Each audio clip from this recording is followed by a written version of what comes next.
Is our guest ready? Ollie, come on around. Ollie Wright from Huntsville City Football Club for a little Q&A. Awesome. There you go. Seat number 3. Thank you very much. Absolutely. Oh, yeah. Good. How are you? Good. Ollie, thanks for hanging out with us. Thanks for having me. Looking forward to it. So let's go back to the absolute beginning. Okay. When you got a knock on your door, or your representation got a knock on their door, and it was like this. We'd like to have Mr. Wright perhaps be interested in playing football in Huntsville, Alabama. What were the conversation that came from your representation to you? What was your first reaction? So I actually found out before my agent found out. Uh-oh. I actually let my agent find out about the interest. To be honest with you, I was very apprehensive about it. I'd spent so long in Texas, so Texas kind of felt like my second home, other than England, obviously.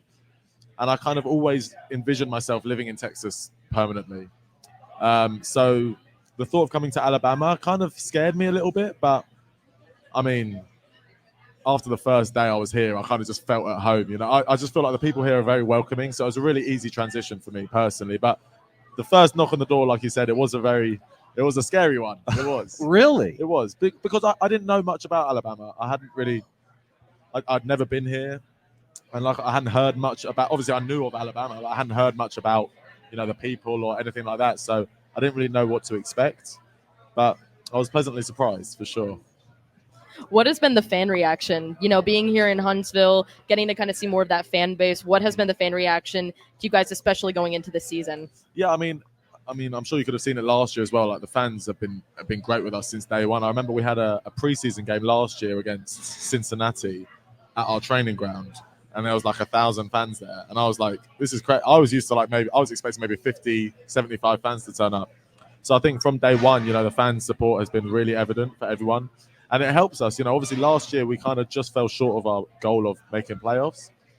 But that was no fault of the fans. The fans were our 12th man for the whole season. So they were really good for us, for sure.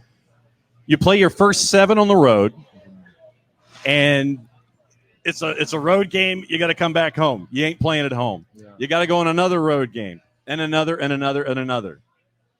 After those first 7 on the road, you get the chance to come home to that crowd and the stadium, and you get that reception that you got. What was it like to finally have your own place to play after that start on the road? No, it was amazing. And like you say, those first 7 games was really tough. And I think you could kind of see that with our results. We were performing relatively well as a team, but we just weren't getting over the line. And I think that first home game, obviously, that was our first win of the season. And I think you could see, obviously, we went up 1 goal and then they tied it. And I think that extra push from the fans really gave us the incentive to go and get the winning goal. I think it really helped, because if that had been on the road, who knows, maybe we would have gone on to lose the game or just tied the game. But like I say, the fans have been a 12th man for us to really help us get over the line. What has been some of the talks, at least in practice, going into this season? What is your goals going into the season personally as well as a team? As a team, I think obviously it's to make playoffs. Last year, like I said, we fell just short. And that kind of left a sour taste in our mouth. And I think this year we really want to show the fans, especially, that their support isn't pointless. We know we have the ability to make playoffs. Personally, it's always difficult to say. Being a feeder club to Nashville, obviously everyone's goal is they want to play for Nashville. But I mean, me personally, I just want to perform to the best of my ability, and wherever that takes me. But I'm personally very happy here. So I just kind of want to, similar to the team, I just want to, show the fans that their support is working, and just do my best for the team and help us win in any way I can, whether that's starting a game, whether that's being on the bench, whether that's not playing for the whole season, wherever it may be. Obviously, every single player has different roles in the team. So I think it's really important that we stick together and we know our roles. And like I said, hopefully we can make playoffs. That's the plan. And one thing you mentioned too, you talked a lot about that transition from coming to Texas and then to Alabama. When did you first realize that Alabama and Huntsville was going to be a home for you here? That's a good question. I would say that is a really good question.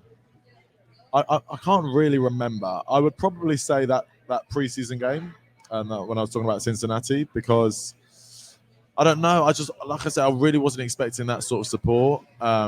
And then from that day on, I would occasionally go places and, have people recognize me and be really, really welcoming and buy me a drink from the bar or something like that. You know what I mean? And that's the kind of thing that, I'm never going to turn that down, unless you're -1 on a match day. Exactly. Then I'll maybe just have half. But no, I mean, really welcoming people. And, obviously I know there's welcoming people everywhere, but I personally felt at home here, pretty early on. Is it to the point, how long did it take for you? You're known on the pitch. Everybody's like, oh, yeah, there's Ollie. And they follow you, they're fans and they see you out there on a game day. How long did it take for you to be recognized, like when you're out shopping? You're at the grocery store. You're getting gas in the tank of the car. How long did that process take? Or is it still one of those things where you kind of sit there, people kind of go, they'll do the double take. Like, wait a minute, is that who they think it is? I mean, the thing that I guess is a blessing and a curse is I've got quite a unique hairstyle, so that kind of is easier for people to recognize me, I guess. So it did happen pretty early on. I thought you were going to talk about your accent being from Sylacauga. That too. Some people, I mean, it happened, like I said, it was pretty early on, but I love it. It's something that I enjoy. And I think obviously if I was Cristiano Ronaldo getting surrounded every single day and couldn't do anything, that would be different. But I also think it's really important to know that the fans are, like I said to you, they're like our 12th man. So I think it's also really important to give back whenever possible, and if I can do that, then I will, for sure. Now let's talk about the Blast-Off Battle, this huge tournament in the preseason to get you guys ready for it. What was it like when you guys found out that you were going to be doing something like this here? It was nice. I think obviously sometimes preseason is very tedious. We're everyone's just kind of waiting for the season. So I think this is kind of a good taster, also a good chance for the fans and the new players to kind of get acclimated with each other. And I enjoy it. It's something different, and it kind of adds that little bit of competition that preseason games usually don't have. So I think it's really good, and it's only gonna better us for the season. So I'm a big fan of it, and obviously I know that not necessarily everyone's playing 90 minutes per game. We're kind of spreading the minutes around, but I think it's really important for us as a team to get that chemistry together. And yeah, I'm a big fan. When it comes to Huntsville City playing for a full 90 minutes, for someone who might only go one match, a handful of matches, they may see highlights.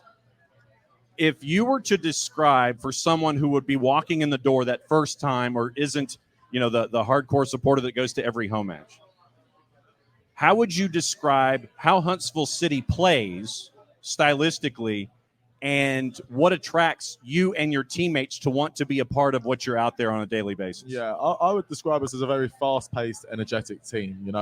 There's a lot of teams in our league that kind of like to possess the ball for the sake of possessing it, which is also a great style of play, or some teams like to sit off and defend. But I think we're one of those teams that really likes to get forward as quickly as possible. We know that that's what people want to see, and we also want to give people what they want to see, so we got a lot of fast-paced attacking players and some strong defensive players too. And I think we like I said, we're really electric. We like to get the ball forward and get as many chances off as quickly as possible. And I think there were glimpses of that last year. Obviously, with it being the first year, it's never going to be perfect. But I think with the preseason that we've had so far, we're really trying to build that identity, and hopefully it shows even more this year. One of the biggest things you mentioned, obviously, it's going into your second season here with this type of style. What has been something that you guys have learned from last season that's going to help you guys going into this season? Yeah, that's a good question. I would say, I think it's complacency. I think sometimes last year, for example, against New York City FC, we were up 3-0 in the first half, and they ended up coming back 4-3. And I think, we had so much quality last year, and I think for whatever reason it may have been, probably putting it down to just being the first year as a team, we didn't quite have that finishing edge to get it over the line, So I think that's something that we've been working on, is just being ruthless. Whether we're up 1-0, whether we're down 1-0, just being ruthless and, really fighting to get those 3 points and get the result over the line. So that's something we've been working on for sure. When you look at MLS Next Pro, like I said, you spent your time in Texas, and everybody, they'll do the Wikipedia and the Google search, and they'll sit there and they'll see the San Antonio FC banner and all that. How would you describe MLS Next Pro when it comes to competition, style of play, all those kinds of things, because you've been at a couple of different levels on both sides of the Atlantic. But for someone, once again, who's never seen MLS Next Pro, how would you break down the style of play and what it is out there? Right. There's slight differences. Obviously, there's some similarities. There's a lot of people that played in the same league as San Antonio FC that now play in this league. So there is a lot of similarities. I would say that the biggest thing is probably, I'd say MLS Next Pro is full of more talent, more natural talent. I think there's obviously it's probably a younger pool of guys that play. Whereas I'd say the USL is maybe more of an experienced league and more of a solely results-based league. Results-based league. There we go. I think MLS Next Pro is slightly more at that developmental stage, which is why I think obviously there's a younger pool of guys. But, I think the transition from MLS Next Pro to MLS is slightly easier. So I think, you probably have your better younger players in this league, whereas in the USL you probably have a better pool of slightly older guys. So there's similarities, but in terms of difficulty, it's the same thing. I don't think a USL team would come to this league and walk the league, and vice versa. I think it's very, very similar to compare. You obviously mentioned Huntsville as that gateway sort of club to go to Nashville. Right. How has that development been like in Huntsville leading into going into Nashville? How do they prepare players to kind of go up into that next level? Right. Well, we have a lot of players on the team who are on Nashville contracts. People that have maybe trained with Nashville a handful of times and maybe been up there for preseason and stuff like that. So I think they know the standard. I think what we've got is a good coaching group. For example, Jack's played at the highest level in England. And I think at the professional level, in terms of the standards that are created every day and the things like that, I think it's all the same. So I think it's more so just about creating that good family kind of unit. And then it's kind of easy to transition because it's the same principles from Nashville, Huntsville, the academy. It's all the same principles. So I think it's just about learning that and really, coming together with that. And then, like I said, it should be an easier transition. All right. I got to ask. Go ahead. The gaffer. Uh-huh. And you're already smiling. I have this isn't necessarily rapid fire. Okay. But I do have questions about the gaffer, Jack Collison. We've known Jack since his time in Atlanta with the Atlanta United organization, head coach of the Twos before he came up here to be a part of the build from scratch. Right. How would you describe Jack Collison as a coach and a mentor for everyone there at Huntsville City? I mean, obviously, it's difficult for me to say from everyone's point of view. I would describe him as very passionate and very loving. He's a very loving coach. I personally, the year before I came to Huntsville, I suffered a 7-month injury. So I hadn't played for, like I say, 7 months. And I kind of mentally, it's a struggle, but Jack was aware of my situation coming into Huntsville and he kind of put his arm around me and gave me that confidence back. And, so from my experiences, he's a very loving and passionate manager and someone that, wants the best for everyone around him.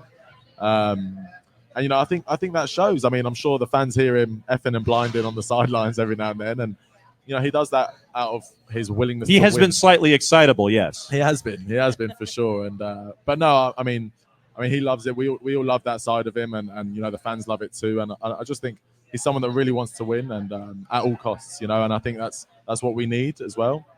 And a great coach for sure. What is your best slightly excitable Jack Collison story that you can repeat? Oh God, not many I can repeat. No, I'm joking. That's a tough one. I don't know. I mean, it's probably just what the fans hear on the sideline. There's been times when I've been sat on the bench and he's said some things that have definitely not been PG. But no, I mean, no, he's not got anything bad. There's nothing bad to say about him, honestly. I wasn't necessarily asking for dirt, but folks know that on the touchline, he is slightly excitable. He is, yeah, for sure. And he is definitely an individual that will let the ref and the ARs know what he's thinking at any given moment, especially if there's a disagreement about an interpretation of a particular call. Yeah.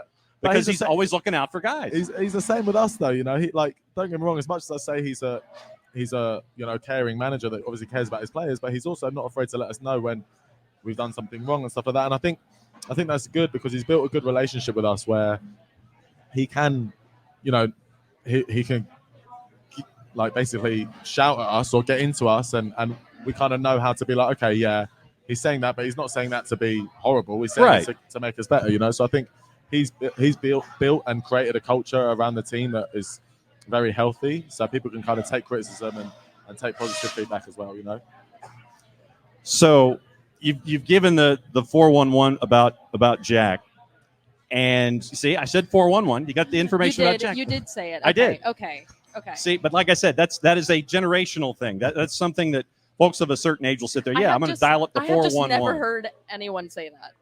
I've never heard that either. Well, once again, y'all are young. You're youngins by comparison. So I'm trying to add to vocabulary here. That's what I'm doing. Another couple of minutes with Ollie right here from Huntsville City Football Club. Blast off battle tomorrow. It is brunch. It really is brunch. It's like 11 a.m. Central Time. Noon will be match number 1, and then 2:15 Central, 3:15 Eastern. You'll hear those on the SDH network at Soccer Down Here. Follow us on all of our social media platforms, and we'll direct you as to how you can listen to both matches. Tomorrow, if we were to have another conversation, if we were to come back here Monday night, and we were to have a conversation about what happened tomorrow. Tomorrow's done and dusted. Game's in the barn. Blast-off battle is done. You've had your 2 matches in 3 days. If we had a conversation on Monday night, what do you think the conversation would be about? What would you like for the conversation to be about? Where do you think the team is right now when it comes to getting ready for those next matches and getting ready for MLS Next Pro? I mean, obviously, me saying it now, I'd love for us to have won the game. I think that's very important in preseason, is to create that winning habit. Having said that, we had a really strong preseason last year, and it didn't necessarily translate into the regular season at the start, especially. So, I think preseason is one of those things where if you win, there's things you can take from it. You can, like I say, build winning habits, but losing isn't necessarily the worst thing because kind of a bit of a reality check, and it's better to have a reality check now than it is the first game of the season. So, I don't think we're putting too much emphasis on the result. I think it's more so about, like I say, creating that style of play that we're wanting to build, and getting used to each other as well. It's obviously difficult with so many new guys. There's only a few returners, so it's difficult with so many new guys and getting used to each other's style of play. So I think that's the most important thing, is putting emphasis on how we play as opposed to the result. Having said that, we're all players that want to win. So when you're losing on a soccer field, it's never fun, regardless if it's pickup or if it's a regular season game. So, I think it's a non-pressure game, but we want to win for sure. We do want to win. Ollie Wright, Huntsville City Football Club, getting ready for match number 2 of the blast-off battle here in 2024 tomorrow at the stadium. At the stadium. Wicks Family Field, Joe Davis Stadium. Yes, it's like 3 names, and then it's an @ and then it's another 3 names. Wicks Family Field, Joe Davis Stadium. Ollie, thanks for hanging out with us. Thank you. I appreciate it. Thank you. Ollie Wright, everybody from Huntsville City. Thank you. Appreciate it.